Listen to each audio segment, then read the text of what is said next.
And so, for one more time, coming up on tonight's 10 p.m. report, details of tonight's AIDS announcement that some Minnesota children now carry the deadly virus.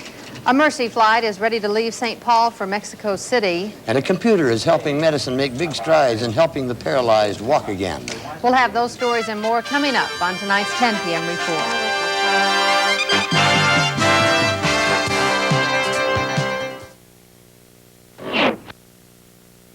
Serving and informing the Twin Cities for 4 decades. This is WCCO Television, Minneapolis, St. Paul. And now, Dave Moore, Pat Miles, Mike Fairborn, and Mark Rosen bring you Channel 4's 10 p.m. report. Good evening, everyone. It was revealed tonight that the disease AIDS has been detected in 40 to 50 school-aged children in Minnesota. Well, first let us establish that it has not been the disease that has itself been detected, but the virus. The children are carriers of the disease. They can transmit the illness, but they are not ill themselves. Dr. Michael Osterholm of the Minnesota Health Department released those findings tonight. He was kind enough to come down to talk about the implication of those findings. Am I not correct, Dr. Osterholm? It is not the disease AIDS, it's the virus that's therein connected. Actually, the information that is now present in the state is not actually new. We've been aware for some time that children who had received blood and blood products, particularly children who have hemophilia, in fact had become infected over the last several years with the virus. None of these individuals actually are ill with the disease now. This is not a crisis then? Well, it's not a crisis in the sense that there's any new information. I am concerned from a crisis standpoint, though, that I hope that the citizens of Minnesota take heed of what we've been saying about the risk of transmission of AIDS among children in casual contact, and that, in fact, that this is not a major problem for schools. Even though children have the virus right now, the casual contact setting will not transmit this. But you must be careful not to cause panic or hysteria in this kind of a situation. Does this represent a danger to other children? The children with whom these diseased children are in contact? There are several studies now that have been completed that have looked at the risk of transmitting this virus in family settings where there's a young child who has been transfused and has developed the virus infection. And in looking at those family members over a several-year period, none of them have gone on and developed this illness themselves or any evidence of infection of the virus. And this was under very close family kind of contact settings. For that reason, we feel even more comfortable that students in school are not posing a risk, and that much of the attention recently to the New York situation and so forth really has created a hysteria that's totally unnecessary. And while we think this is a very serious public health problem, this is not one area that we feel do we need to be really doing something different than we're doing now. Will these children recover, these 40 or 50? Well, first of all, we don't know that they will ever develop AIDS. They do have the virus present in their bodies. Some of them may live a lifetime without ever developing AIDS. That's one of the mysteries which we still don't know, just how many people will develop AIDS once they've been infected with the virus. Those children will continue to be followed with time. Are these 40, we say 40 or 50?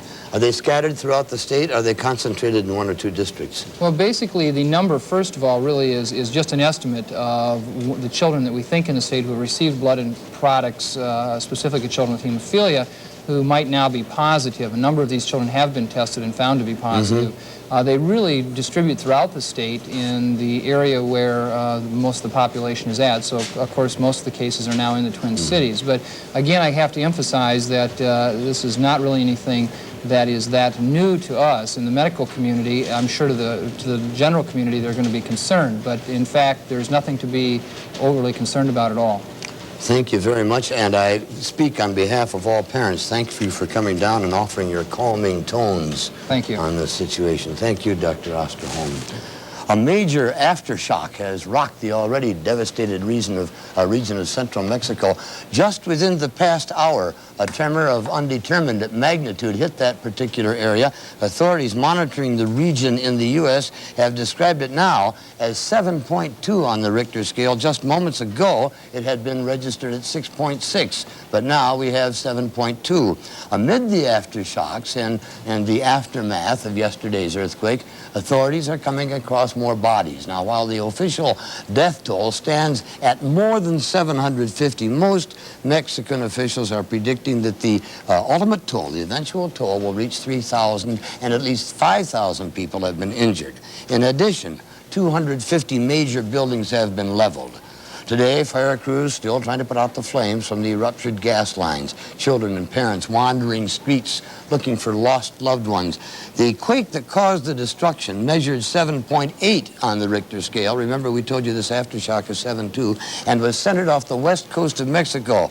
And even though there were towns closer to the quake center, it was Mexico City that bore the brunt of the shock waves. Today, geologists said that's because of the makeup of the region. It's filled with underground lakes that amplified the shock waves. It would make the shaking stronger than it would normally be on hard rock. Shaking the rock underneath the lake bed is like shaking a bowl of Jell-O. While Mexico City is indeed hard hit, other regions, including the popular tourist spot of Iztapa, suffered damage. Tonight, the State Department says it believes 2 Americans were killed in the quake. Their names have not been released. There is late word tonight that other buildings have collapsed, and some reports that tonight's 7.2 aftershock was nearly as strong as yesterday's 7.8 quake. Thank you, Pat. There are still hundreds of people in Minnesota waiting for word on the fate of their relatives and friends. Some 50,000 people of Hispanic descent live in Minnesota, most of them from Mexico. Others are concerned because of business ties or friends on vacation there. Caroline Lowe has more. This evening, medical supplies were loaded onto this 3M plane at Holman Field in St. Paul. Tomorrow morning, the products will be flown to earthquake victims in Mexico City. Today, 3M officials also learned that none of the 1,000 people who work at their subsidiary there was injured, and that their facility received only minor damage. This is a goodwill gesture on behalf of the 3M Mexico employees. While some Minnesotans were doing their part to help, others waited for word on the fate of relatives or friends in Mexico City. The phone rang all day at the Mexican consul's office in St. Paul. The staff tried to comfort the concerned callers, but had little information to pass on. People ask for information on specific locations in Mexico City if we have heard that a certain area of the city has been damaged. Whenever anyone there tried to call Mexico on a direct phone line, they only reached this recording. Due to earthquake damage in Mexico City, your call cannot be completed at this time. Late in the day, the consul staff members were relieved to learn through a ham operator that their own parents were not hurt during the quake. But tonight, the long wait continues for many other Minnesotans with relatives in Mexico City. With Gordon Leach, Caroline Lowe, WCCO Television News in St. Paul. The American Red Cross has begun its own effort to help the quake victims. The Red Cross is asking that cash and check donations be sent to the Mexican earthquake relief effort in care of Red Cross. The address, 11 Dell Place, Minneapolis, and the zip code is 55403.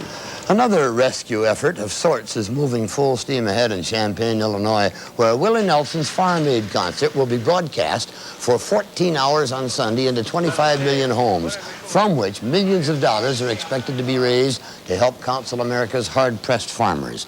Producer Nelson is but one of 50 headline entertainers who are donating their time and talent to bring some semblance of hope and light to the nation's farmlands. 80,000 ticket holders are descending on the college town, and with good weather, the final count, according to authorities, could go to 100,000. By the way, Channel 4 will offer live reports from the Farm Aid concerts on its newscast tomorrow and Sunday. But of course, the most practical measure of assistance has to come from Washington. The current farm law at the age of 4 does not answer the needs of today's farmer. It runs out in 10 days, and so the battle lines are drawn for the bruising debate that began in the House this morning. Here's Jim Gately from our Washington Bureau. Higher farm prices would help solve the crisis in agriculture.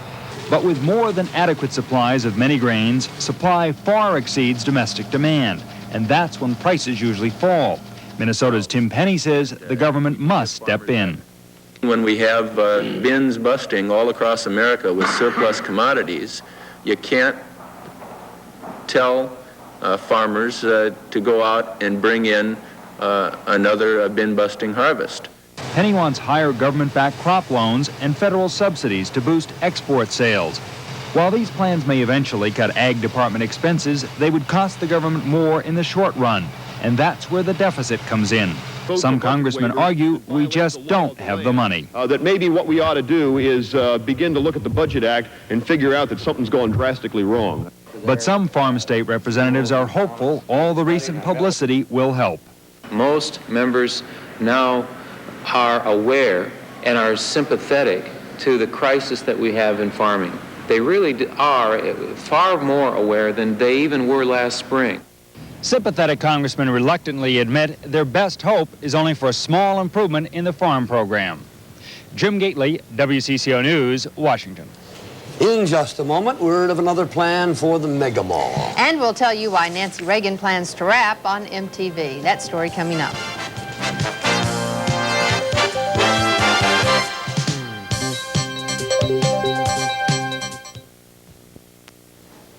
Just when it appeared that the last chapter had been written on the proposed Bloomington Mega Mall, the plot took another turn today. Well, a special legislative session to reconsider the mall is now not out of the question again. A compromise finding package is being designed that Bloomington officials believe will be acceptable to all players in this continuing saga. Marcia Fleur has details. As much as they say they admire and want a mega mall like Edmonton's in Minnesota, most lawmakers stop at any talk of subsidizing the project out of taxpayers' pockets. But a new plan is in the works, which would minimize public subsidy of the project and put most of the burden on Bloomington. If lawmakers would give permission, Bloomington would levy up to a 1% sales tax on mega mall sales, impose hotel, motel, and liquor taxes. The city will also seek a mall-only exemption from the Metro real estate tax pool. The state may also be asked to issue highway bonds, which would be repaid out of revenues generated by the mall. House leaders believe such a plan could pass. But in light of all the conflicting testimony at this week's mini-session on the number of jobs, tourists, and revenue connected to the mall, Senate leaders say they are more cautious. And Bloomington Representative John Himley says he won't let the issue drag into the regular session. We just can't wait to regular session. And if people don't want it, and if they don't want the jobs and the investment, then I think we all need to know that right now. And we might as well just say that, tell 555 that they can go on to other cities. This is Marcia Fleur, WCCO Television News, St. Paul. A Plymouth man faces the prospect of 18 months in jail tonight for trying to sell weapons to Iran. Kenneth Everson, president at E&F Marketing, pleaded guilty this morning to breaking federal export laws. He concealed tank parts bound for Iran in crates headed first to Austria. Today's plea ends a 2-year federal investigation which showed Everson planned to hide tank supplies in boxes labeled auto parts and then sell them to Iran.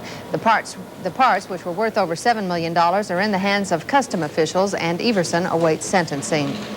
If you live in Minneapolis and you own a car, you need to be more cautious these days than ever before.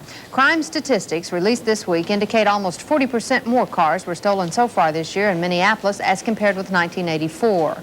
Reported thefts since January have reached 1,800. And in August alone, auto thefts were up 60% over last year. Dave? The car manufacturer, John DeLorean, was acquitted, as you know, on drug charges last year. But today, he was in court again, this time for allegedly bilking nearly $9 million from his now defunct auto company. He was indicted in Detroit for federal crimes ranging from mail fraud to income tax evasion. No warrants have been issued for DeLorean's arrest. He is expected to be arraigned next week. In Paris today, heads rolled in the Greenpeace ship sinking scandal that's rocking the French government. France defense minister and that country's head of intelligence both resigned this afternoon as pressure mounted for their removal. They are implicated in last month's sinking of a ship that was protesting French nuclear testing in the South Pacific. One man died in that attack. Meanwhile, anti-apartheid clergyman Alan Bosak is free on bail tonight in South Africa, 3 weeks after his arrest. He was jailed and charged with subversion. The day before, he was to lead a widely publicized protest march. Bosak is seeking the release of the jailed black leader Nelson Mandela. President Reagan received a clean bill of health today at Bethesda Naval Hospital. Mr. Reagan returned to the hospital for his first exam since having the cancerous growth removed from his colon 2 months ago. Mr. Reagan says he made a 100% complete recovery. White House officials say they plan on releasing the official test results next week. And while the president has been busy caring for his health, the First Lady has been spending some time in a recording studio, making her first rock video. Nancy Reagan is the lead singer on a new video which will soon be seen on TV. It carries a message warning the country's youth of the dangers of drug abuse. When we return, we shall do so with good news for Mini Gasco customers. But Mike Fairborn will have some chilling news and weather for us coming up.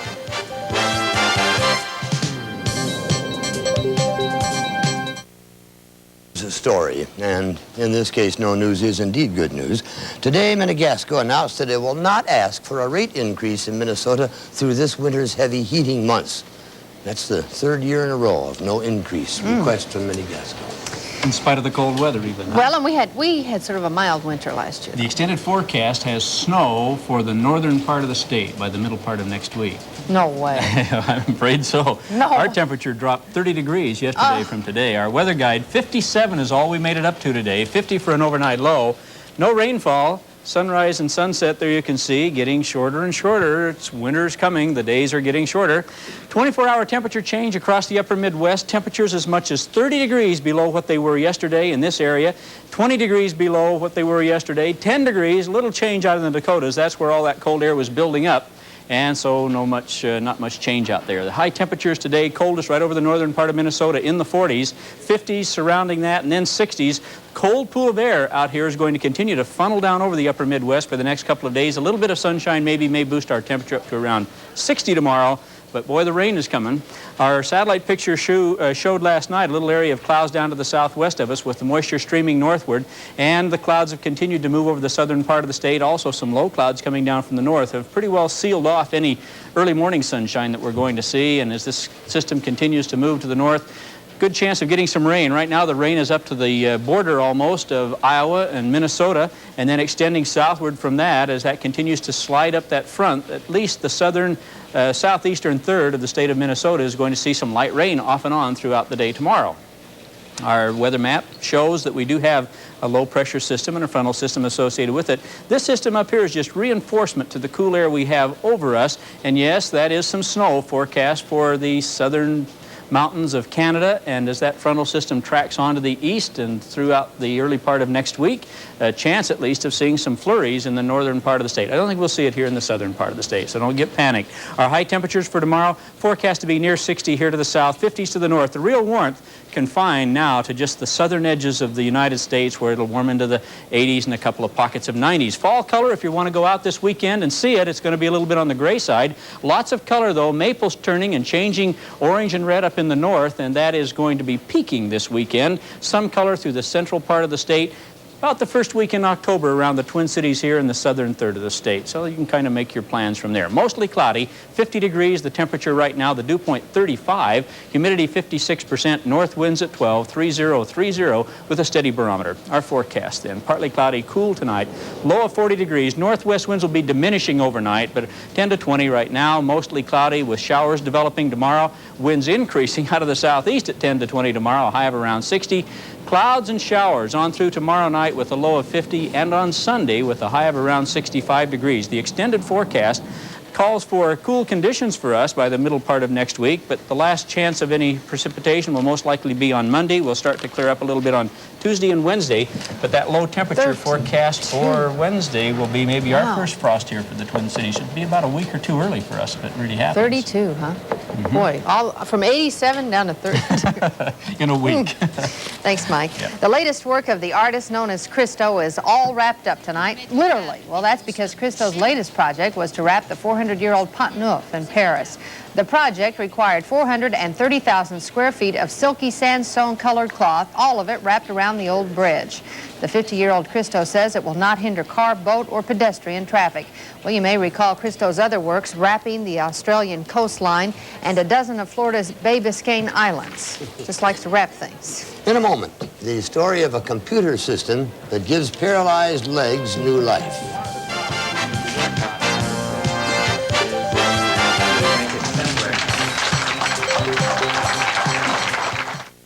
And technology could mean new hope for people who want to walk.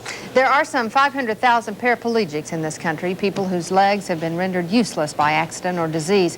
But a computer system can help some of them walk again. And today, the latest design in the device was unveiled at the 8th Annual Spinal Cord Society Convention held in Minneapolis. Mark Watts was there. Steve Winter walked 30 yards in just over 30 seconds. They were small steps for him, but giant strides for paraplegic research. He is one of 6 people in the country who is testing the device in Cleveland. He demonstrates it nationwide. We come every day and go through workouts and stuff. Sometimes it's frustrating. You feel it's not moving as quick as you like. The device is called the artificial nervous system, acting in place of the damaged spinal cord. The walking movements are controlled by a computer worn around the waist. It programs electrodes that are injected in the body. When touched, the ring gives the commands. The technology has actually been in use for 2 decades. Doctors say it will be another 5 years before the product will be marketed commercially. The system will be able to be out in the home, used every day in work, and will allow the person to reach levels of function very close to that achieved by amputees who wear artificial limbs. Marsole says the system is still too jerky. When the product is released, he says paraplegics will be able to lead a more normal life, being able to walk a mile a day and even dance. This gives hope to a lot of people why they all came here, just to see this and promote spinal cord injury research. Mark Watts, WCCO Television News, Minneapolis. In a moment, Tom Hanneman reports on the Twins in Kansas City. And some final words on a final appearance by a familiar friend. Dave, I'd just like to say it's been a pleasure being around you the last 7 or 8 years. You are one of the best at what you do, whatever that is. And when you're finished here at WCCO, we'll always have a spot open for you on NFL 85, 86, no matter what it is. All you have to do is learn something about football. Any final words you want to say to him, Duke? Well, don't hang it up too far because we want to keep you close by. Situation his entire major league career. Whenever he pitches, the opposition throws up its best pitcher against him, and that's the situation in Kansas City tonight. That's right, Dave. Charlie Lebrand on the mound for KC. So far, he's held the Twins to just about 5 hits. It's 5-1 KC right now in the 7th inning. Well, we've all heard and reheard the cliche, baseball is a game of inches. But tonight in Kansas City, it was nothing of the sort. Baseball was a game of feet, hundreds of feet, in fact, as in Steve Balboni parking this Bert Blyleven pitch over the barrier in left center in the early innings. This was a bases-loaded home run, number 33 for Balboni. What a grand slam it was. 4-0 Kansas City, and that was the beginning of the end for the Twins. Kansas City, as we say, now leads 5-1 in the 7th. Royals hoping to snap their 4-game losing streak. Twins en route to their first loss in 6 games. In the American League, the games that count tonight, Cleveland leads California now 2-0 in the 2nd inning. Toronto has defeated Milwaukee 7-5, while Baltimore beat the Yankees 4-2. So the American League Western Division is still in a deadlock between the Royals and Angels. That could change later tonight. Meanwhile, in the East, Toronto's lead now stands at 6.5 games over the struggling Yankees, who lost their 8th straight tonight. In that Toronto victory, Rance Mulliniks drove in a pair of runs with this single in the 7th inning. I don't know if we'll see this single, but he did indeed take my word for it. It gave Toronto a 5-0 lead and helped Jimmy Key earn his 14th win. Key pitched a one-hitter for 7 innings. In California, Andre Thornton with a home run for Cleveland earlier in that game. They lead 2-0 in the 2nd inning. Let's go to the National League scoreboard right now. Then St. Louis 5-3 over Montreal. Pittsburgh and New York, a big game here in their deadlock at 5 in the 9th. No score early in the Dodger game. And in Houston, Cincinnati beat the Astros. That snapped the Astros' 9-game winning streak. So the standings in the National League East, right now the Mets a game behind St. Louis as it stands for the moment, at least. Cincinnati 5 games behind the Los Angeles Dodgers. High school football tonight. Park Center upset 6th-ranked Cooper in a big way. The final Park Center 25, Cooper 7. Park Center went through the air to win this game. Todd Curvers hit Mike Guckeen in the 2nd quarter, and the Pirates led 12-zip. Cooper has Mike Sunvolt, Nebraska's top recruit, in their lineup, so Curvers rolled out right here. Another TD toss to Guckeen, and the Pirates were on their way to win number 3. Park Center upset 6th-ranked Cooper 25-7. Friday night means, of course, we have a number of high school football scores. Let's go to it. Roosevelt over Southwest this afternoon. Washburn beat North. Benilde St. Margaret's down De La Salle. Holy Angels dumped St. Bernard's. Stillwater routed Tartan. Coon Rapids ripped Mounds View. Wayzata blanked Armstrong. Fridley 7-3 over Blaine. Brooklyn Center and Anoka both winners tonight. Irondale down Columbia Heights. Harding whitewashed Humboldt. Rochester John Marshall 55-41 over Mayo. Osseo defeated Woodbury. White Bear Lake 19-0 over South St. Paul, and Hillmurray 28-0 over St. Cloud Apollo. Cretin down St. Thomas by a point. The Raiders broke a 19-game losing streak to St. Thomas in that game, and look at this one, Rosemount 61-0 over Simley. Well, Lou Holtz has long been an advocate of the if it works, don't fix it philosophy. So when the Gophers square off against Montana tomorrow night, Holtz will go with the same starting lineup that beat Wichita State last week. The key to that attack, of course, is quarterback Ricky Foggy, who put on a one-man show last Saturday with 3 touchdown runs. Gophers in Montana tomorrow night, 7 o'clock kickoff in the Dome. Well, when Chuck Muncy retired from the Vikings and football last week, he was hoping to get his life in order. Instead, it appears just the opposite is happening. Today, his wife, Robin, filed for divorce. She said her husband of 5 years would become violent when drinking and using other drugs. And as expected, Curtis Strong was convicted of drug dealing today. At the end of a tense trial, the 39-year-old caterer from Philadelphia was found guilty of 11 counts of cocaine dealing with Major League Baseball players. Strong faces a maximum sentence of 15 years in prison. Anything forthcoming on the players? Do they face any particular penalty? No, they were given immunity for testifying, speaking. I suppose. Thank you, Tom. You bet. Look, each time I try to make this point, I am charged with false modesty, but this is a point I should have made last Tuesday night, but I was in such a state of emotional upheave, I did not have the wherewithal to put it all together. But the point is this: one does not survive 28 years at this news desk on one's talents alone. He or she has to have help from 2 sources. You have to have a supportive employer, and you have to have a loyal audience. My longevity, I'm here to tell you, is the result of having been blessed with both. I have survived all these years in this high transcendency business because my employers have refused to measure my worth by the fallacious standards of the so-called audience rating system. In my view, one of social history's classic shams, a hoax of such insidious dimension as to produce this circumstance in our community. A newscaster who has proved her skill and credibility beyond all doubt is suddenly instructed to alter her personality to accommodate the style of her co-worker and the whims of her audience, with which her employer pretends familiarity. I don't think we should disparage that this very qualified newscaster's compliance with the order, but rather be outraged that her employer had the temerity and the gracelessness to even suggest it. It is a loathsome work condition that underscores my own good fortune. Under 2 managements, over these 35 years, at no time has any executive here so much as hinted that my job might be at stake because of failing ratings. At no time have I been warned to lay off of this or take it easy on that. What employer, what manager of what television station do you know would allow his newscaster to get away with all that silly stuff you saw an hour ago? Employers such as mine are what keep audiences such as you. And I thank God, I tell you, for the both of you. Now, the other point is, we're running over, folks. Do not worry about the state of this news program. Columbia, DuPont, and Peabody people have already recognized Don Shelby as an exceptionally gifted journalist. And this one has had your solid approval for 3 years. And for the last 3 months, she has been carrying more than her share of the load, I might add. As soon as she drops that bomb, she's going to be in good shape.